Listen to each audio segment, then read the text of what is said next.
Failure is not an option. How many times have you heard it? However, even the best have failed.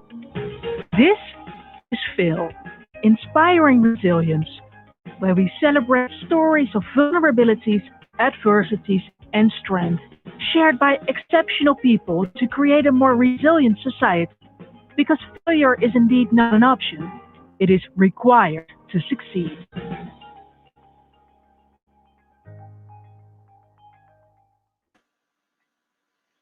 Hello and welcome everybody. Welcome to another episode of FAILI Inspiring Resilience in this live event that we are hosting together at home. My name is Francesco Benedetti. I'm a postdoctoral associate at MIT in chemical engineering, and I'm the president of FAIL. And I'm extremely excited to be here today and hosting this event. We have an amazing guest that you will get to know very soon. But before, let me tell you something about FAIL. So FAIL is a platform that we created in early 2018, and it's really to provide a space for people, for exceptional people, to share the story that they usually do not share, and show the vulnerabilities that we usually hide in order to create a more resilient society, to create psychological safety in the workplace, and in general, a better world where we can all be more productive and creative and really accept our failures and destigmatize them. So as always, during this event, you're very welcome to interact with us. You can follow us on Facebook, YouTube, and you can ask questions directly there that I will be very happy to ask to our guest today. And without further ado, I'm very, very, very excited today to welcome the first guest. And her name is Sienna Leis. And she is a Harvard graduate and spent the last couple of years working on crisis management and natural disasters and related to climate change. She's extremely happy. She's extremely passionate and committed about diversity, inclusion, and support of minorities. And now she's the global implementation lead at the Pachak Foundation, a COVID-19 initiative. And welcome, Sienna. How are you?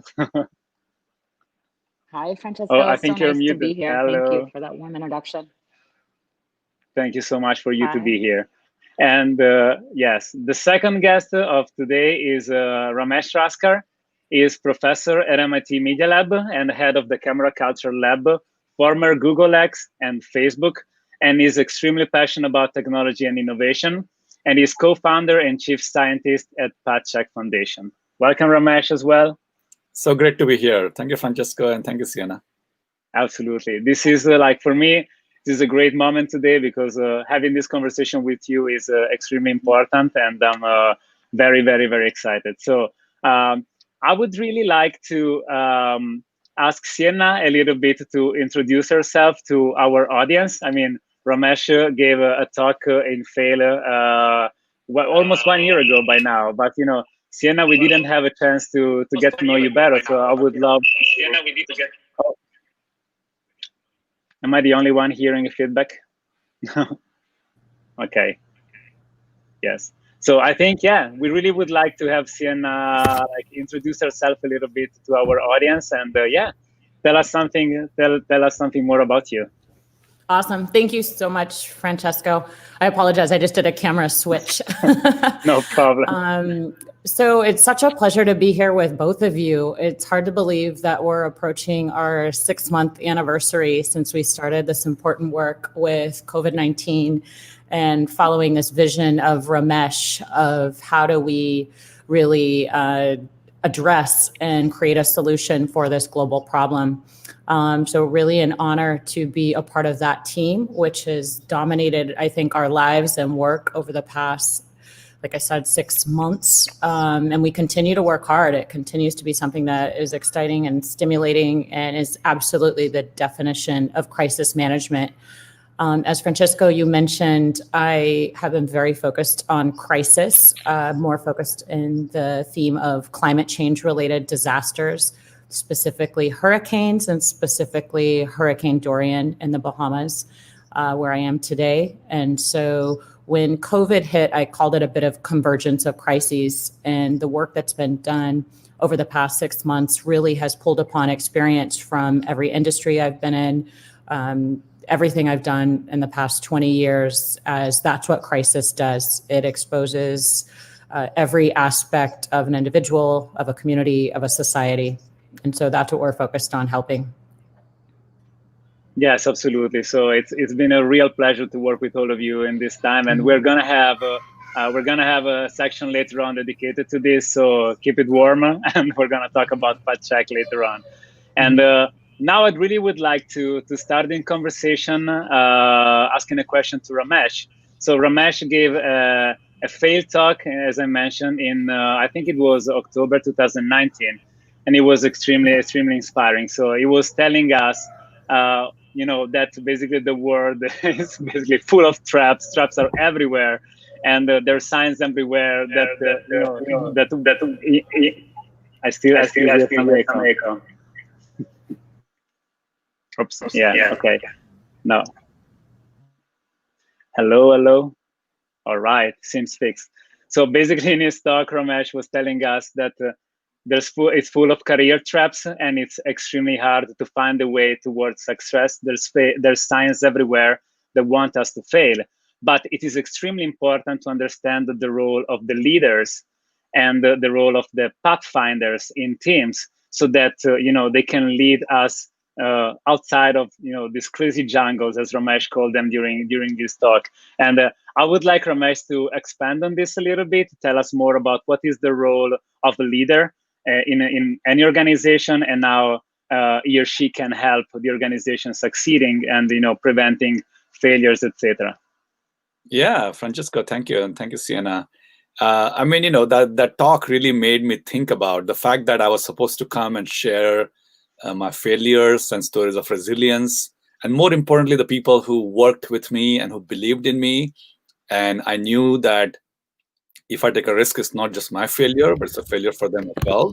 So having that sense of responsibility, it made me realize it's difficult to talk about those things. And thank you for having a platform to share those stories. I encourage all of you to go and see the wonderful talks in the FAIL conference series.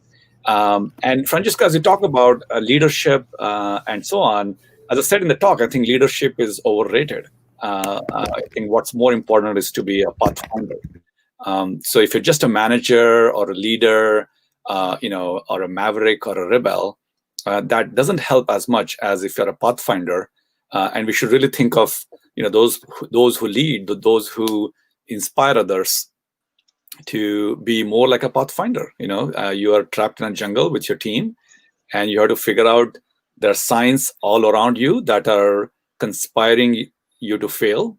The rustle of the leaves and the sounds that you're hearing in the jungle, the light coming through from a distance, and you have to figure out how to get out of this jungle with your team. And sometimes you're going to lead from the front, and sometimes you're going to lead from behind. But more importantly, you're going to make sure everybody in your team has some role to play, so that you can actually get out of the jungle in a safe way. Absolutely. And I think you touched upon a very important point, that when you are, a pathfinder, it's not just about your failure. Like if you fail at something, if you like to see something happening, or you just cannot guide your team well, there's so many other people that can experience, a certain, certain type of failure and some setbacks, right? So I think it's very important to have very clear that type of responsibility for a leader, for a pathfinder. And I was wondering if you have maybe a little story that you can share with us when, maybe some you could have done something better, or, like maybe managing the situation a little better would have led to, better outcome, and also to having happier people and happy collaborator around you. Yeah, maybe you're talking about the time, Francesco, when I was trying to explain to you, the best coffee in Italy, and I failed. But it's fine to fail, but sometimes these failures are spectacular. I still remember it was like yesterday when two of my former group members, one postdoc and one visiting member, around the same time called me and said, "Hey, there's this new company that's creating virtual reality displays, and I have an offer from them, and should I join them?" And it turns out I knew the founders and had just seen the demo. And my PhD was about virtual reality, and I wrote the first book on augmented reality. So I'm all about taking a risk and do something amazing, something big. And to me, virtual reality and augmented reality was kind of an old story. It's not as unique anymore. So I was kind of in my own bubble. And so I told both of them, I don't know why this is such a big deal. I think you'll see VR and AR, but it's going to take some time. Well, one of them called me and said, hey, I'm glad I accepted the offer. And literally 2 days later, the company was bought for $2.5 billion. Oh, wow. And the company is Oculus. And the other one called me and said, hey, Ramesh, I'm so glad you told me not to join. I didn't join, but unfortunately, the company did get acquired. No. So sometimes being very passionate about innovation and being forward and so on, you kind of lose sight that old technologies like VR and AR gets reinvented every 20 years. It was hot in 1970s, it was hot in 1990s when I was doing a PhD, and it's back now. So fortunately, both of them are doing well. One of them is doing really well, of course.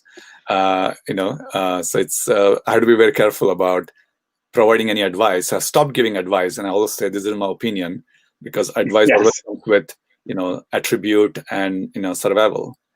So any historical bias like that is terrible for talking about what could happen in the future.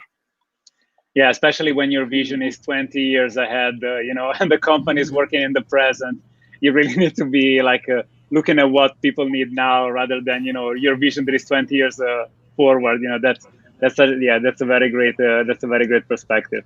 Yeah, thank you so much. The funny part is 3 years later, I took a sabbatical leave from MIT, and I was at Oculus. Oh wow! Okay, so you made up for that mistake.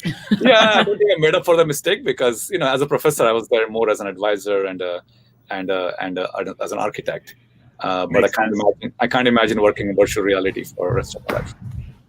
Makes sense. So now I would like to change a little bit topic and ask a question that is more directed to Sienna. And so I know that Sienna, you've been involved in projects that support communities in many different ways. One of which is when there's natural disasters that hit very heavily a community, and you really need to support and create an infrastructure for them to be resilient. So I would like you to share a little bit about the process of building resilience in individuals and communities, and what it means to get up again after major events that can really change your life. What can you do? How can you advise? Where do you start, and where do you try to go? That's such an interesting question, because observing this in the Bahamas after Hurricane Dorian, which I know many of you are familiar with, was really to see the devastation to the community and the lack of resiliency in terms of leadership, but the really resiliency shining through on the level of individual and local community was really striking. I think as leaders, it's what you asked touches upon so many different topics, but as leaders, we have to start to empower our jurisdictions, those we're responsible for, those we represent, to understand really what it means to be resilient and the possibilities that exist on the other side of a disaster. And we do this through just basic management, communication, marketing of ideas, enabling and empowering local people to share what they think is best. A lot of times people, I think, that are on the ground level know better than those of us that are looking from afar. And that's what we learned in those types of disasters. What was so interesting, and you especially see it here, is what happened then mirrors what has happened with COVID. And so again, we're struck with this question of what does it mean to be resilient? And you have communities like all over the world who have been shut down, who have lost everything economically, who have lost people, loved ones in their life, yet they still stand tall with the hope to get to the other side.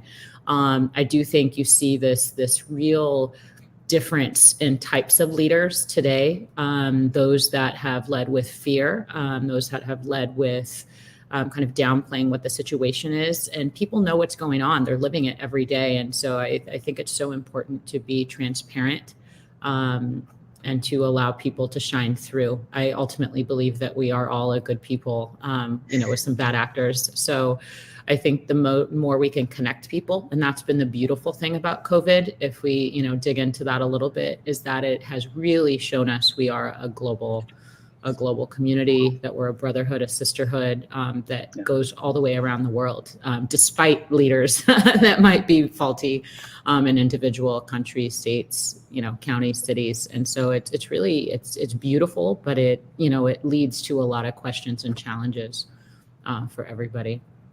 Yeah, so I think there's a critical role about building the right communities, building the communities and really enable communities to thrive, so that they can, create the best also for the people around them. There's nothing like how strong a community can be and how strong a community can make each of the member of the community if they work together. And we at FAIL, we really strongly believe that through building communities, we can save so many problems that are, apparently not even just related to the community, but really the community can help solving this problem. So it's extremely important to build the right community.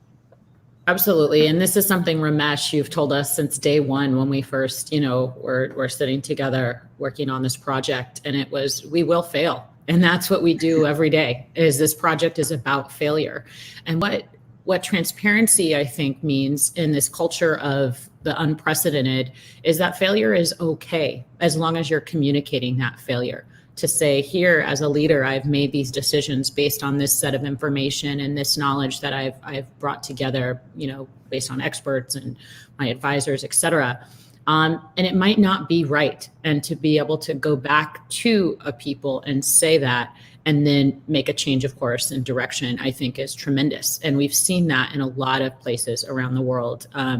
And in places where that isn't transparent and a community doesn't understand why decisions have been made, I think that's when you see difficulty and a community start to revolt. In places where they're engaged in that decision-making process, you see a very different reaction to very hard decisions that have been made. And I think that's the same for a business, honestly, as a family. We've gone down different roads as a business, even in the past 6 months. And they've all led to new learnings, new opportunities. And sometimes those opportunities have meant we go a different way. And that's okay, as long as everybody's part of that decision. And so I think there's a huge, huge learning in that. And that's what crisis does. Again, crisis reveals. And so if you allow it to reveal, it doesn't matter, again, if that crisis is in a business situation or on an international stage, it does reveal what was there before. It pulls back the curtain. Absolutely. That's very true. And I'm pretty sure Ramesh maybe has something to add on this. Yeah, tell me the question one more time. I know that we talked about a whole bunch of things. Yeah, no, it was really about dealing with creating the community and what crises really make emerge in communities, and different type of scenarios when a lot of different things happens, and really you see the truth at the end of the tunnel. That's what Sienna was trying to say. Yes. Yeah, absolutely. I think we live in such a complex world. It's nearly impossible to do anything alone nowadays, and that means we are very dependent on everybody else to be with us and with us in that jungle as we try to figure out what to do next. And I think Sienna said about transparency. I think it helps a lot to tell people upfront that we're going to pretend we have a mission, but we really don't know what to do every week, every month. But we're just going to kind of have a rough direction and keep moving. Because I think often leadership is overrated in the sense that leaders are supposed to have very clear vision. They're supposed to have a compass, and they're just supposed to keep going at that thing. And if they don't do that, then we say, oh, they're flip-flopping, or they don't know what they're talking about. They're changing their mind. But that's the whole point. I mean, the world is so complex that if somebody can make up a plan for 6 months or a year in advance and just keep going at it, that's just going to lead to failure. So being, as we have heard, it's not about just being robust. It's not even about being resilient. It's about being anti-fragile. And so that's how you build that strength. And I think it's easy to forget that, because we are always taught to have the plans, be strong, and don't show your weaknesses to others. But in reality, I have noticed everybody's they realize right away, they can smell it, they can sense it, if the leaders and pathfinders are just BSing here and they don't know themselves. So I think it's good to just be transparent about it and say, this is roughly what we know, this is roughly what we don't know, and we're just going to kind of fake it till we make it, and Emika's world, till we believe in it. So it's really a process over time, and the direction is more important than the destination.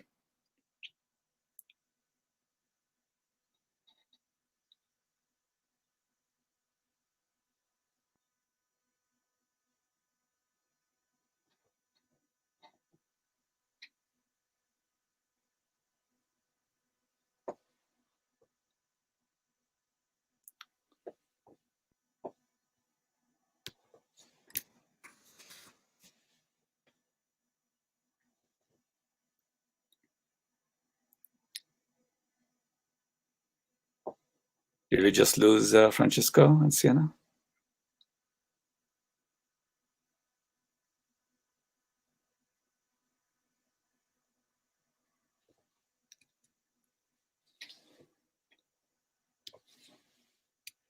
All right. So looks like we're having some trouble with Francesco. But the question you asked about, what does it mean to continue to make progress when there's so much haziness, is kind of interesting, because on one hand, we talk about things like OKRs and yearly plans, and sometimes even 5-year plans.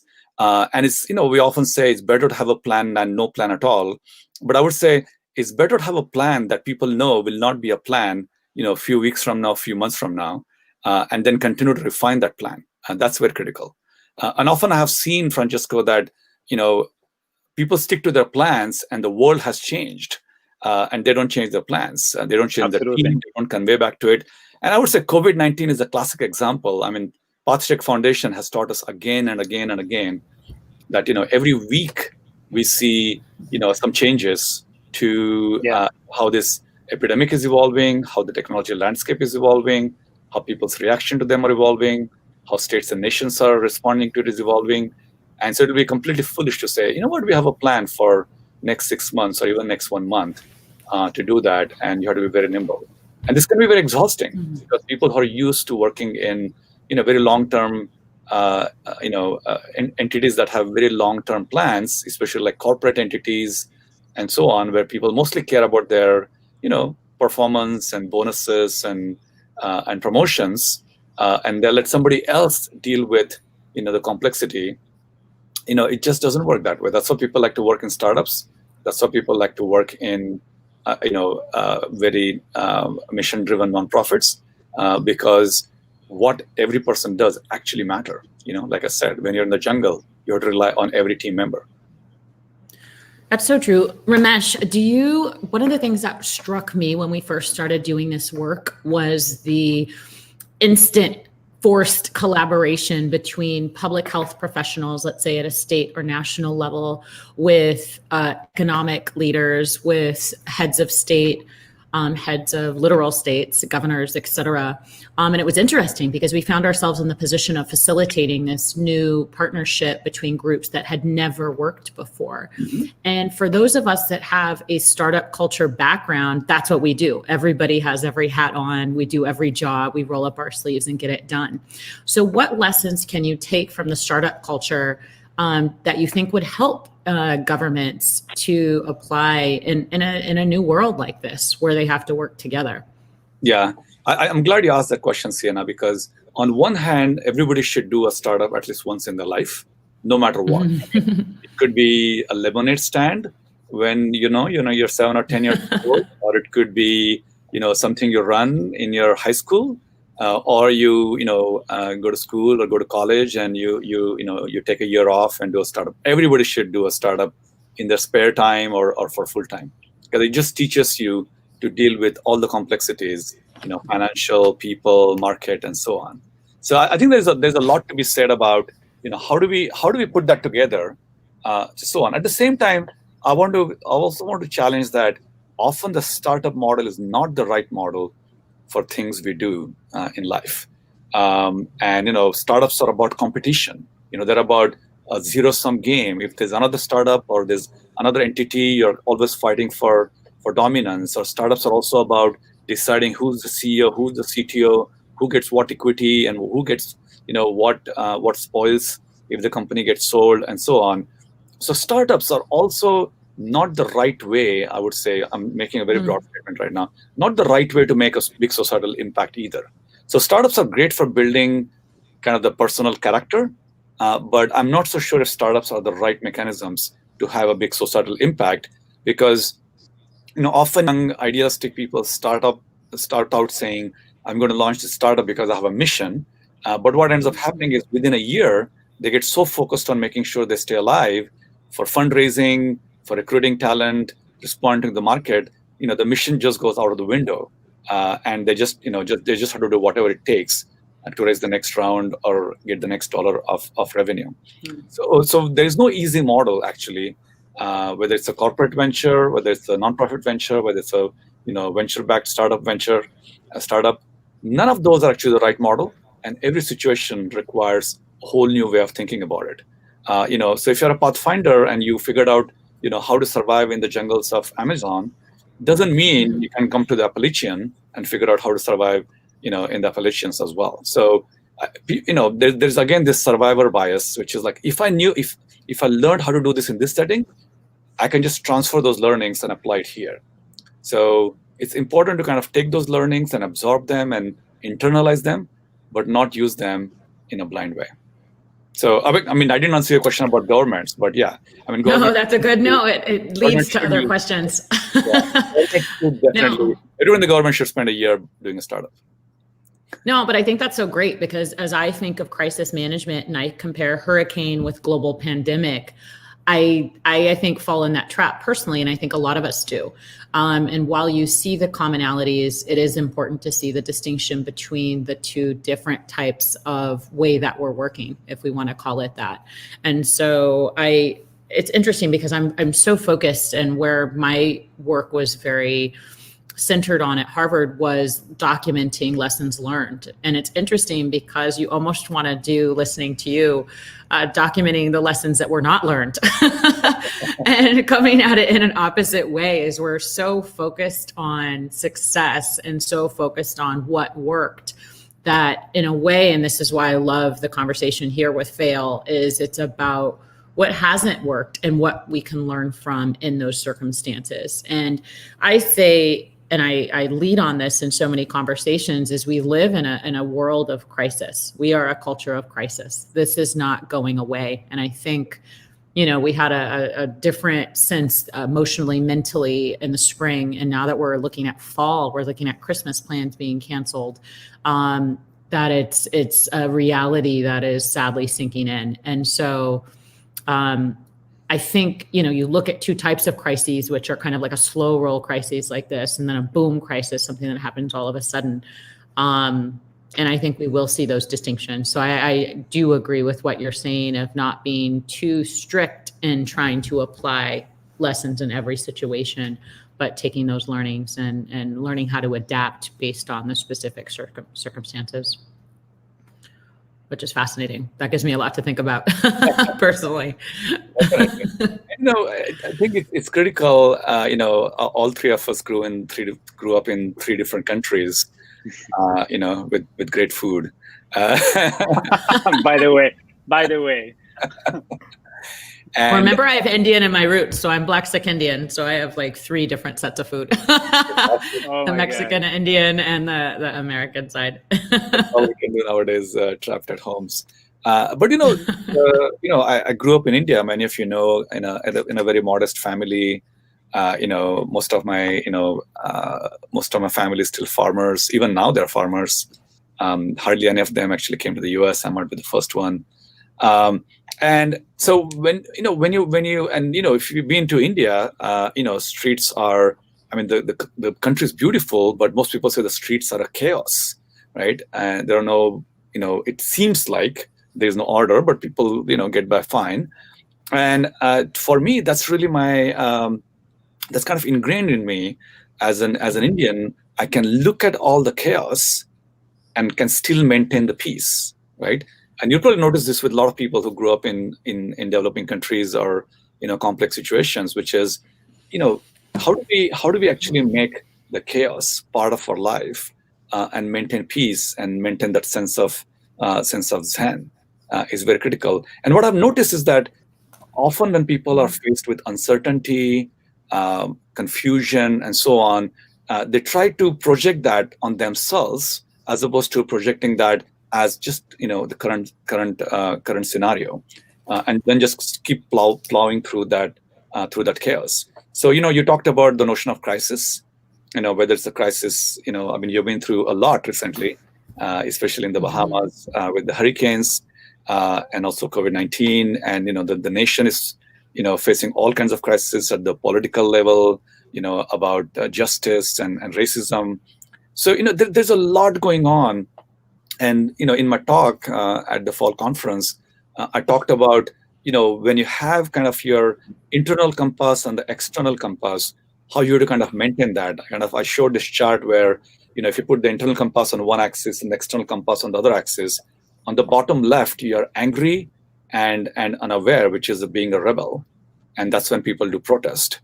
And as you go to the top and right, I talked about being a pathfinder or being an innovator and being a doer, right? So it's important to take those crises and not just stay in the protest mode and rebellious mode, but transition to a pathfinder mode. How do you channelize that anger, channelize that crisis, channelize that emotional response into something that can be long-lasting and actually be beneficial to the society over time?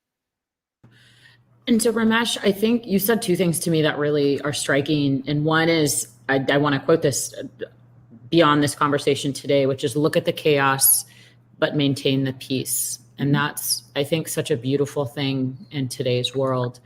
But when you talk about channelizing and you talk about taking the person that is protesting on the street because they have no other way to express their frustration, I feel like a lot of times we get in these conversations in a community like MIT, like Harvard, and our little bubble in Cambridge, and we forget that the world looks and feels and seems very different to most people. And so they see rebellion. I'm thinking of South Dakota, the motorcycle convention, I don't know what to call it, but that happened a few weekends ago.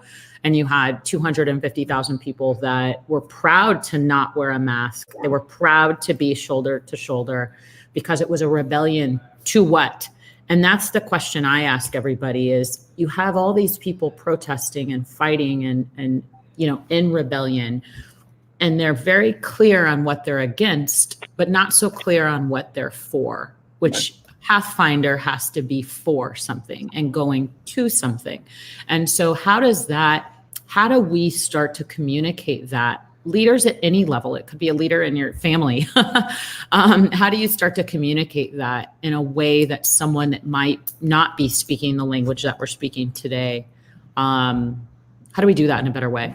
Yeah, that's a very good question. I mean, in Hindi, there's a very interesting phrase that says, "Dunya jhukti hai, isko jhukane wala chahiye," which roughly translates to people want to be ruled, they're looking for a ruler. And so there's always an energy, I mean, I don't know the specific example of South Dakota, but almost always, people want somebody else to give them, a platform, a way to do that.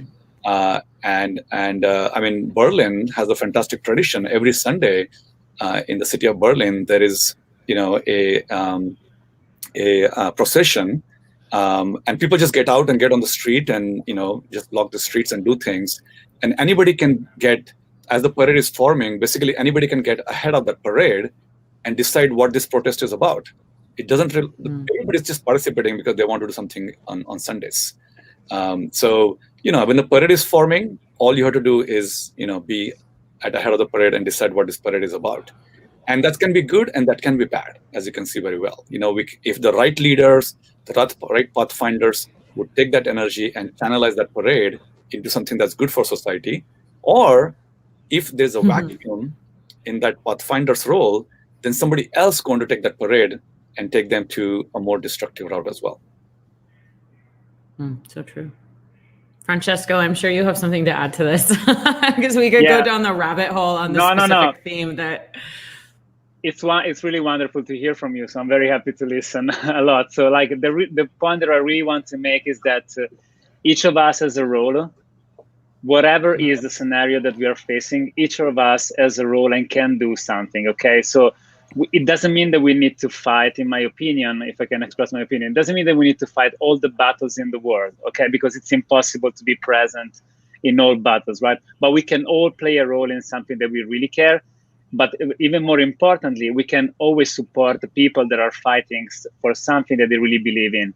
Because like we watched a very, very inspiring video about leadership a while ago in one of our fact check meeting, and it was like, you can be a leader, you can really drive that type of innovation, you can really drive the change, but it's also extremely important to follow and to really support the people that are trying to make a change, because sometimes a leader alone is just, a lone nut, he has a crazy idea that sometimes doesn't go anywhere. But really, if you start supporting, if you believe that people can make a change and can take you somewhere, then is where you really the change happens, because you reach that critical mass, that critical stage that enables a change, right? And I think all this that we are seeing around the world is really trying to achieve to that critical mass where enough people think that something matters so that a change can happen. And that I think is an extremely valuable lessons for all of us. And if we were to support, I think people in many different situations, and again, creating communities, creating psychological safety, being respectful of each other, we would not get to the point. And that's why I think we need to act before. But if we didn't act before and we're already there, support others that are fighting for something that matters to them, and be of support. Like this, I think it's what I really believe. I don't know what you think around this. Yeah, I mean, and if I can change the topic a little bit about the role of technology and innovation, is that a lot of the things we're talking about, in the beginning, technology is going to either amplify, is simply going to amplify it, right? But that's what it does in the beginning. I would call it make it improve, make it better, or make it worse. In case of the examples you gave, Sienna, the technology can just make things worse. But over time, it can. So the first phase is improve or make it worse. Second phase is transform, and the third phase is disrupt. So we have to realize that when a technology and innovation comes in the beginning, there's a lot of debate about improve. Is it improve, transform, or disrupt? And in the improve phase, a lot of the conversations are about, is it good? Is it bad? Is it safe? It's not safe. Is it making, and so on. But we as thinkers, we as pathfinders, we have to think about the next two stages. How's it going to transform and how's it going to disrupt? Just to make it more concrete, when automobile came around, we called them horseless carriages, because all the thing we knew is that carriages now will run faster. But over time, it got transformed because you don't have to feed the horses, and you can have 10 cars, and it disrupted because now vehicles are not just cars, but they can be anything. They could be motorcycles, they could be all kinds of forms. So, we went well beyond the notion of replacing a horse to so much more out there. And so when it comes to innovation and technology, it's important to keep in mind that, yes, it is about resilience, it is about innovation, inclusiveness, it is about making people's lives better or being careful about things not getting worse. But we also have to think about how it's going to play out over the next 5 or 10 years, or it's going to play out in a different way in different geography. And so when I think about COVID-19, people try to think about, hey, you guys are releasing apps, so it's going to make manual contact tracing better.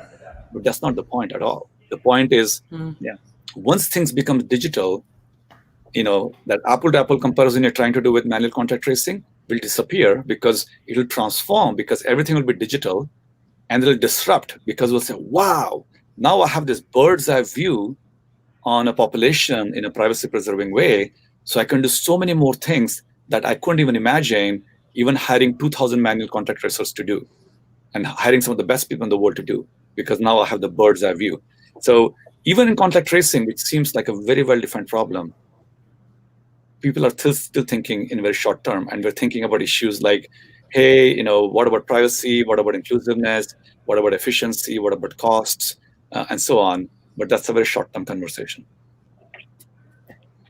Yeah, and I think there's a lot of responsibility comes with taking initiative in this type of problems. Like when you want to solve a problem, when you take a technology, when you really invest yourself in something like this, it comes with a lot of responsibility. And I think it's admirable that there's still people that take the chance and still want to make a difference and really try to change and help out with whatever problem we have out there. And actually, a question that I really wanted to ask around this is like, Ramesh, you are innovation by definition. Basically, you spent your whole life around innovation and technology. And again, this comes with a lot of risk management, especially when you really push the boundaries of innovation.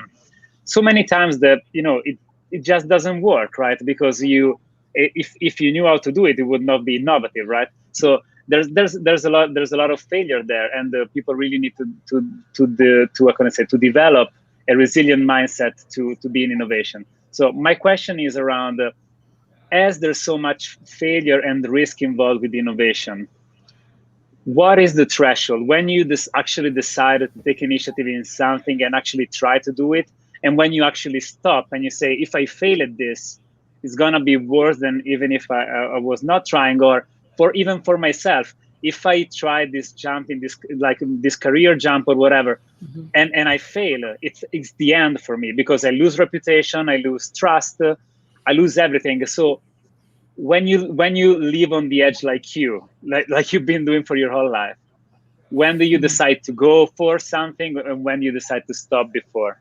Yeah, it's a very important question, Francesco. If you remember the last slide in my presentation, I showed a rainbow, and I said, don't follow the rainbow because it's an illusion. We know how physics works. But instead take an elevator. It might have confusing signs and might be conspiring, the signs might be conspiring to fail, but the elevator still takes you somewhere. And so, people use different metrics. Is it 80-20? Is it, can you run a simulation and where this could go? Let me share a couple of thoughts on that. At a personal level, Sienna was talking about relying on a community. Like, how do you tell an individual in an organization what risks they can take? So one simple criteria one of my mentors shared with me is make sure that you tell the individual it's okay to take the risk as long as you are reversing the way you think typically, which is you should think about, if I take this risk, is it good for the world? Is it good for my organization? And then is it good for me? Yes. If you reverse it and say, I'm taking this risk because it's good for me, but may not be so good for the organization and it could be bad for the world, then it's inexcusable. But if somebody does it the other way around, saying, it's probably good for the world and the organization, and maybe it's also good for me, I'm going to take this risk, that could be done. So I thought that's a very good advice one of my mentors gave. And the second piece that everybody talks about, kind of 80-20, should you really worry about the last 20% of the risk when 20% of the effort will give you 80% of the benefits? Like, how do you need to boil the ocean to make sure everything is all buttoned up, and so on? And the advice I get from our mentors is just run the simulation. Just run the simulator in your head to see all the things that could go wrong, and then see what the probabilities are. And you have to be extremely paranoid. And if you can run the simulation, you can probably get done in a few minutes. On the other hand, if you start experimenting with them and talk to people and hold meetings and so on, it could waste a lot of time in all those fringe cases where you could fail. So building a very good simulator in your head is very critical. So anyway, having this inverted benefits stack and a good simulator is what I use myself. Yeah, actually, this last part really resonates with me, because I think when you run the simulation in your head, there's a component of knowledge in that type. You're running a simulation because you have data and you know what's going on. So you're rational, but there's also a lot of gut feelings there, because so many things are unknown. So you really need to trust your instinct. And I'm wondering, as a person that is really, irrational in a way, and I do a lot of things because of gut feeling. If I think it can work, I just do it. I don't need to see the data. I was wondering, what is your approach when it comes to making decisions? And, it's more gut feeling or more rational approach and data, or what is the percentage that you attribute to the two things? Yeah, I think it's difficult to say what the percentage is, but definitely you cannot live life on your instinct and gut feeling. It will not take you very far. That's the rainbow. Yeah, you have to find a lot of low stakes scenario to experiment, so that you can fail in a low stakes settings before you take a risk on a high stakes setting. And if you just take your instinct and say, I'm just going to go straight to a high risk setting, then you won't. I mean, you'll burn out. You won't be able to take the next risk.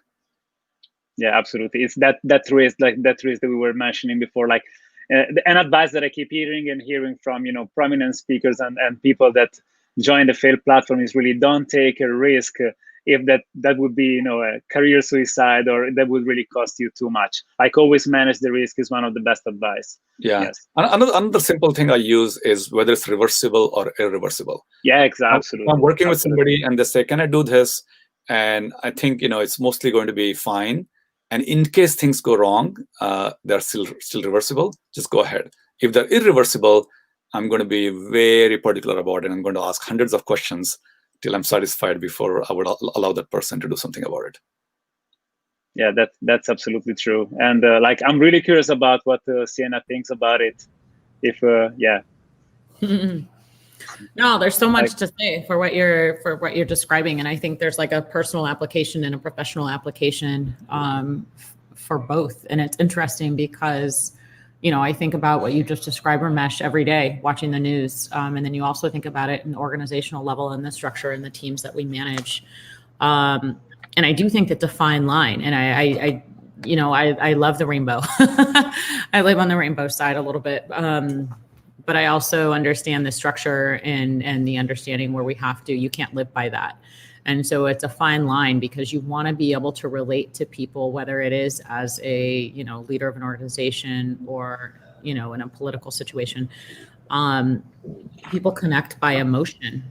And so I ask myself this, is how do you lead with fact, with your feet on the ground, but still make an emotional connection to people?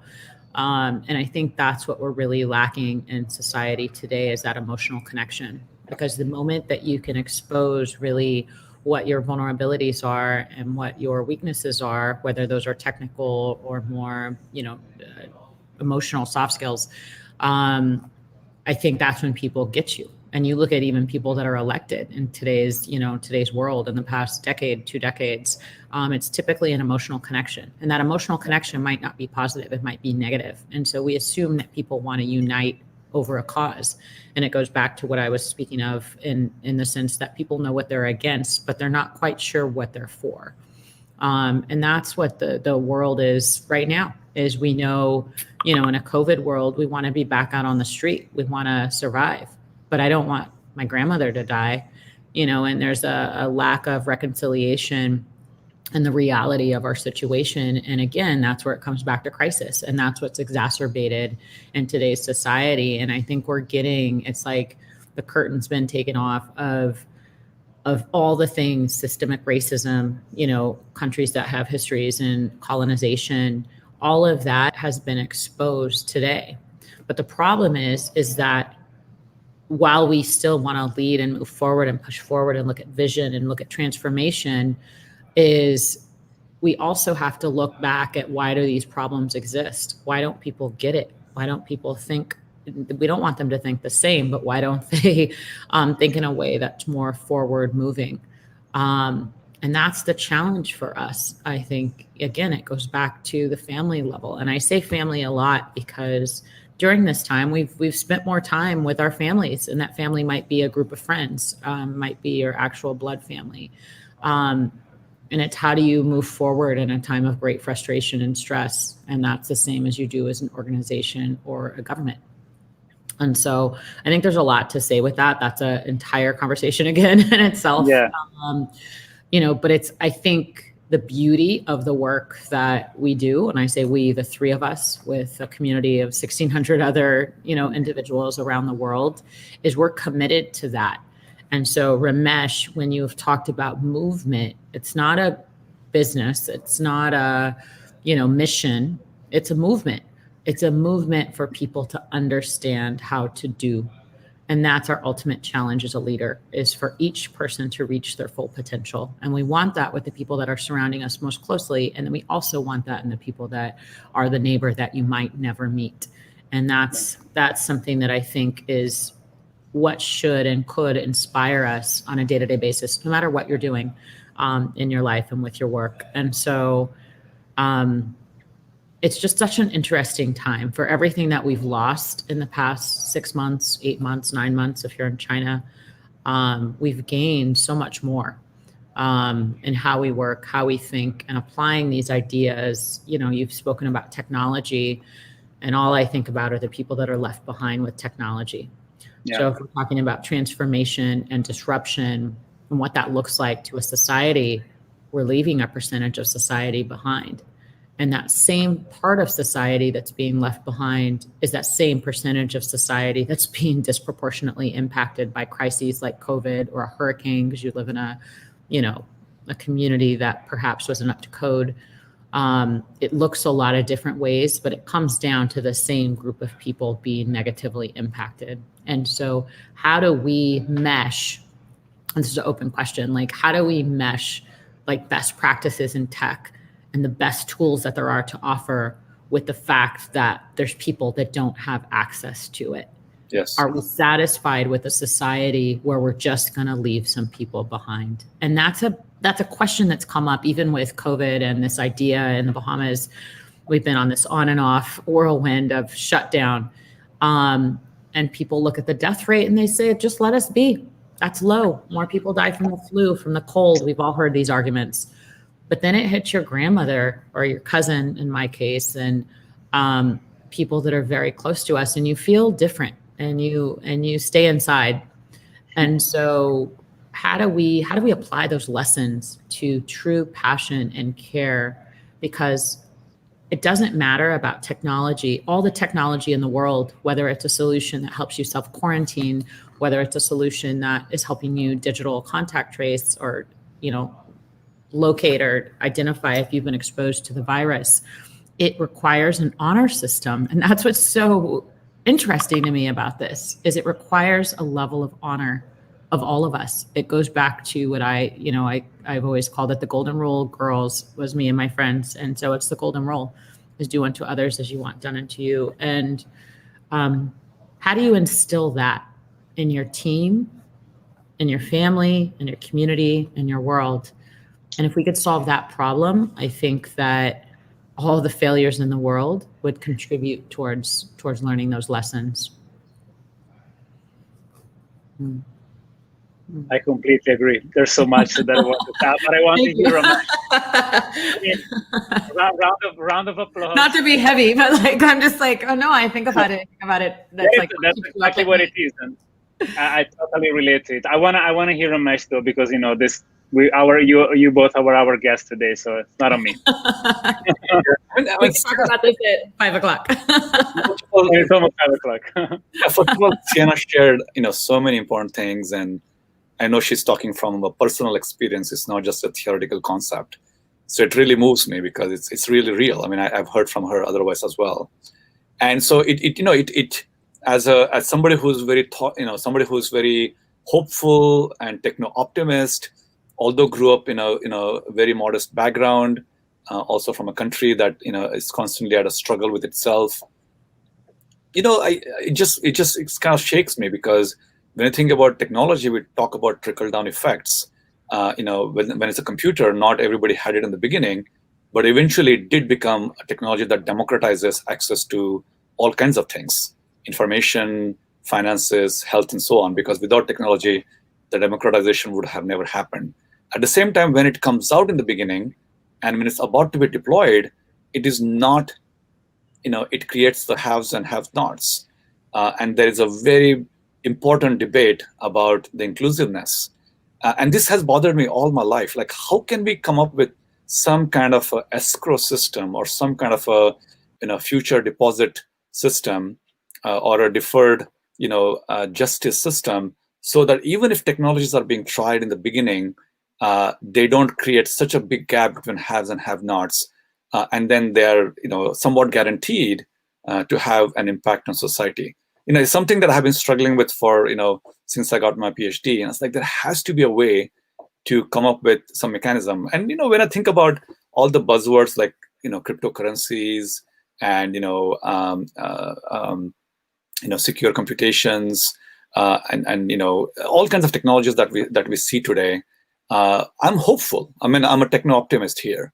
So I'm hopeful that we can allow, rapid innovation that doesn't get, sucked up by, the ones who are powerful, and in the beginning, at least, they use it to stay ahead of the game with respect to the rest of the population. So a technology that on day one is democratizing and is inclusive and ethical would be fantastic. We just don't know how to do it. Yeah, that's absolutely true. I think that should be the next startup. Exactly. So I think that's our spin-off from PathCheck. Let's do it, Sienna. Let's do it. That's where my passion lies. Yeah.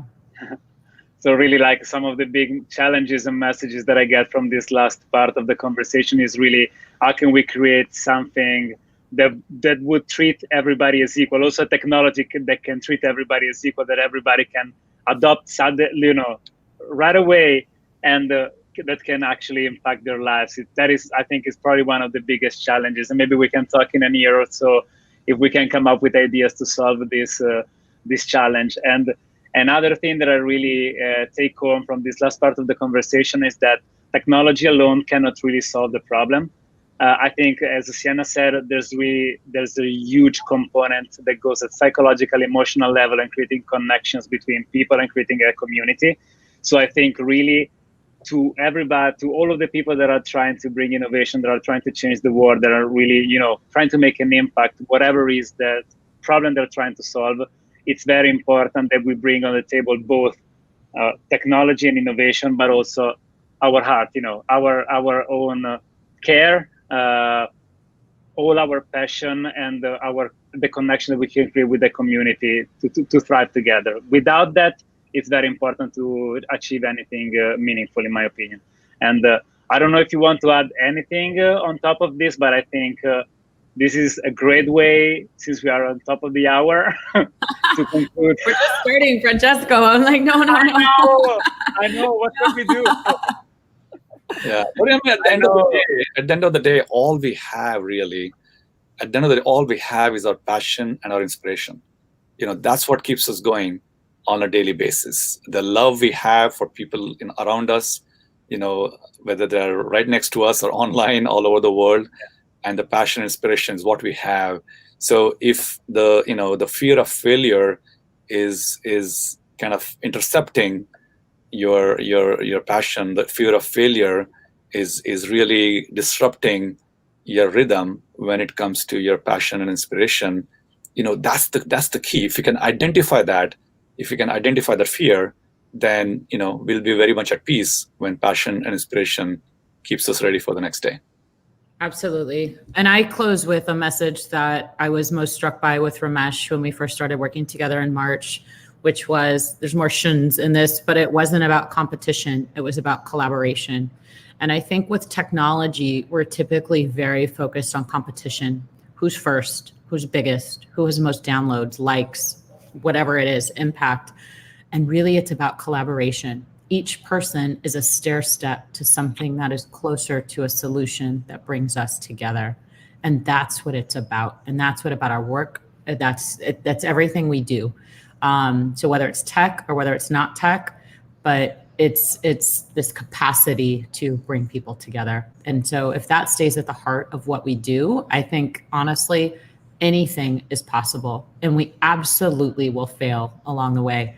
And in that failure, we will rise up again and again and again. So, Absolutely. Thank you so much. Like, this is, I think, a very important message, and really also makes me very proud of, the platform also that we created, because, we can show that to the world, and people would take the chance and risk and fail, because that's the only way to achieve something bigger and something better. So yes. Really, thank you so much for your contribution. It was literally amazing. We should do it again, and maybe we take 1.5 hours next time. We could also just get on the phone, like. Exactly. No, yeah, I miss you both. You're in Boston, so when I'm back, we'll do a walk along the Charles, and everyone that's on the call that's from Boston, we can do that together. The walks with Ramesh, and but this is this huge opportunity, and that's what crisis brings out. And so every day you have to wake up with gratitude. And we are so grateful, I think, each of us, and I hope everybody on the call to be here. And there's people really struggling. And so as we continue with innovation, let's not forget those people. We are extremely lucky, but that's also our responsibility being on this side, I think. So really, really thank you so much for your contribution. It was amazing. And I hope you enjoyed this. And I really also want to thank all the people that attended today. I invite everybody to connect with FAILI on Facebook, to check the website. And of course, I invite you to the next live event, which is going to happen in 2 weeks from now. We're going to have Elizabeth Rowe, and she is the principal flutist of the Boston Symphony Orchestra. And we are extremely happy to have her on our next event. And in the meantime, thank you so much again, Ramesh and Sienna. It was lovely. And see everybody very soon. And thank you again for this. Thank you, Sienna. Thank you, Francesco. Thank you, Ramesh. This was fun. Thank you, Francesco. Bye-bye. See you soon. Bye, everybody.